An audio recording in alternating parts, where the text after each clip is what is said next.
Welcome again, everybody, and today we're going to be discussing education here in Jamaica, and of course, I'm going to just share with you my views.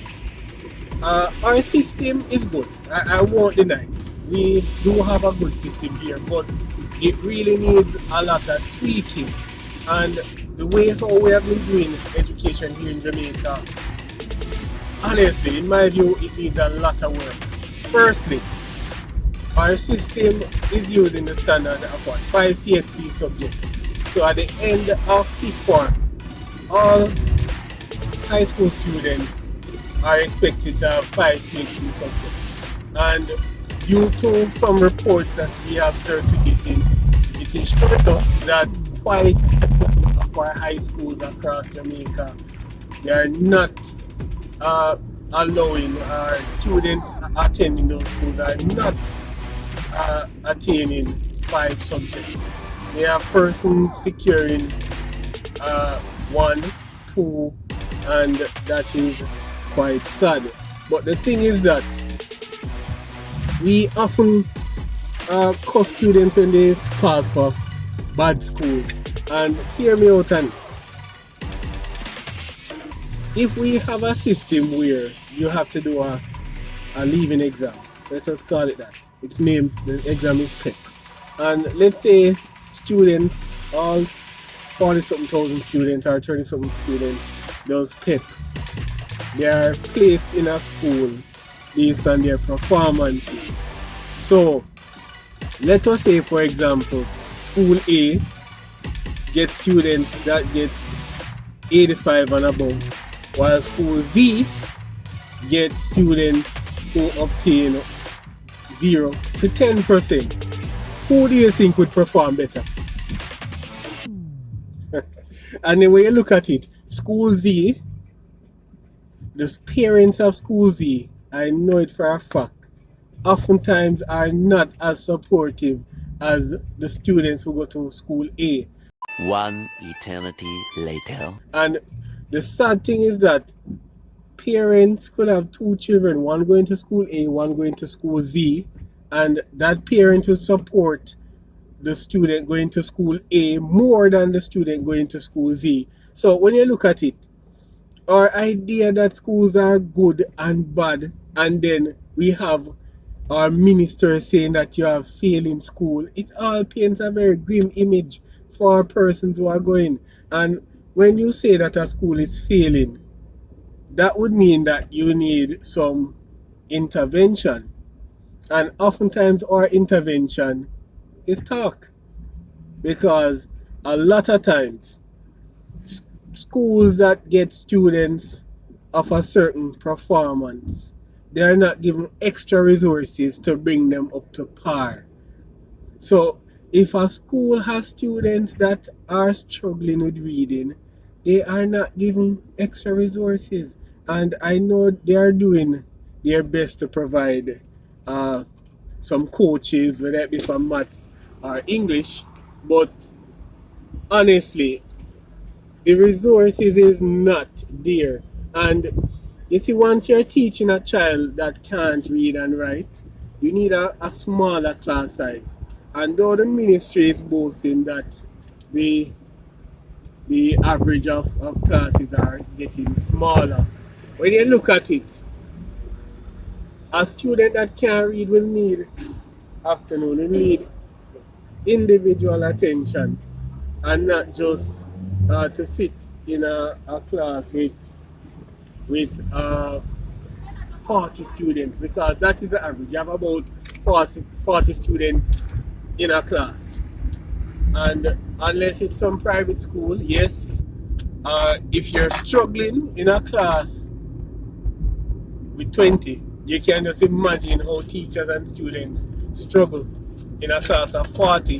Worse when you're not equipped scholastically. So that is an issue there. Lack of investment. And also,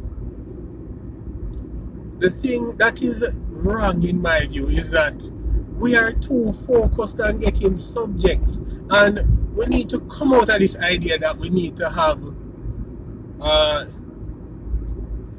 10 CSEC subjects, or We need to have 8 C subjects.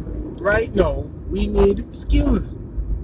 And we all know that we have tons of students here that have 10 CXEs, 15 CXEs, even 20, and there's nowhere to put them. We're just producing persons passing subjects, but we're not making them gainful for the future. So I just believe that every school in Jamaica, high school, primary school, they need to be disbanded and we need to come again because we need to start having different schools. All schools can't be teaching the same thing because we don't have the same learners. So we need to start dividing schools based on students' competence, students' desires for the future, and so we need to move away from all these passing subjects and prepare them for the world ahead. Because when you look at it, you have persons leaving schools and they don't have a skill. So what would you expect them to do? And many schools don't offer those skills. And we're here bickering about, no, I don't want to go to that school because it's a bad school. We just need to have schools that are functional to provide for students' future. So you can have a performance school that would deal with the arts, performing arts. You could have a school that deal with sports, sports psychology. So yes, they will still need to do maths, English, yada yada yada, but it is not so reliant on getting history, that. And you could have those schools that just focus on book smart kids. So at the end of the day, we need to start looking at making students functional for the world of tomorrow. And many persons look down on skills saying that, oh, I can't be a plumber, oh, I can't be a mason. But when you do look at it, the world is short of these skilled persons. And we need to start educating our people about the future. And next thing that I see that is drastically lacking is financial literacy. Every student should be taught that. Because honestly, many things that I should know, let me say, many things I know about financial services, I had to learn through trial and error.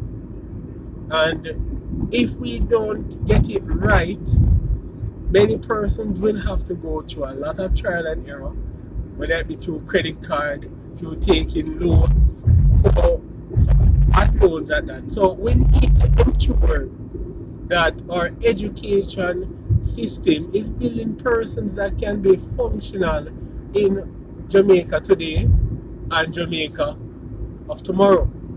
And financial literacy is needed because if many persons were taught how to save, how to invest, how to do basic consumer maths, I'm not saying that we're not taught that in our families, but seeing that we spend more time at school, and oftentimes some parents are way too busy to teach kids themselves, we need to somehow draft it in our curriculum to ensure that no one gets left behind. And we all have that sense of financial literacy.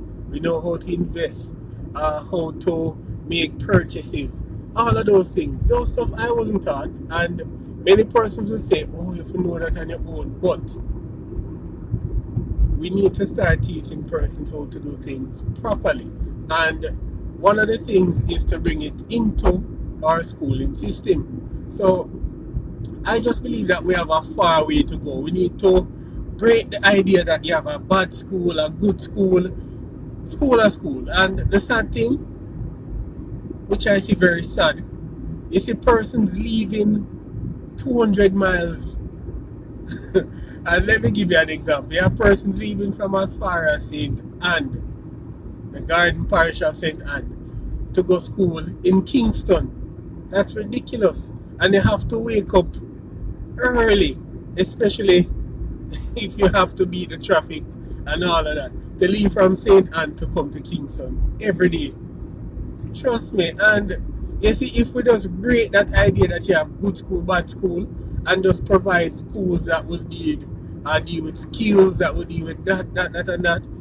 It will help to not only change our outlook on education, but it will also allow us to say, you know what, this school or this area, or let us say, for example, students who are weak at reading, and when you do your research, you realize that they love a particular skill. Automatically, you can say, well, formal schooling is not for them, whereby you're going to teach them math, English, history, Spanish. Yes, you can, but seeing you would have now a skill training institute, you can take them through the rigors of learning basic maths as well as their professional maths. So let's say they're electrician, they will know the electrical side of that type of maths, and they will learn English and bring up their competence in those things rather than focusing on 14 subjects. Because yes, in Jamaica, the average first former, that's a student that just started high school, is doing probably 13, 14, or even 15 subjects all at once. So it is just my belief that we need to slow it down and start focusing on things that are relevant to teaching future generations about who they are. So emotional competence is a hell of a thing, and we don't know that Jamaica, emotions and being a Jamaican don't really mix sometimes. But yeah, we need to teach them that, how to be citizens, how to cope. Right now you have countries like Canada, they require a lot of skilled person, but in Jamaica we have a lot of persons that can do a whole lot of things. Your barber can build you a house. Your chef can build you a house. Your chef could all be a plumber. So you have many skilled persons, but they are not certified.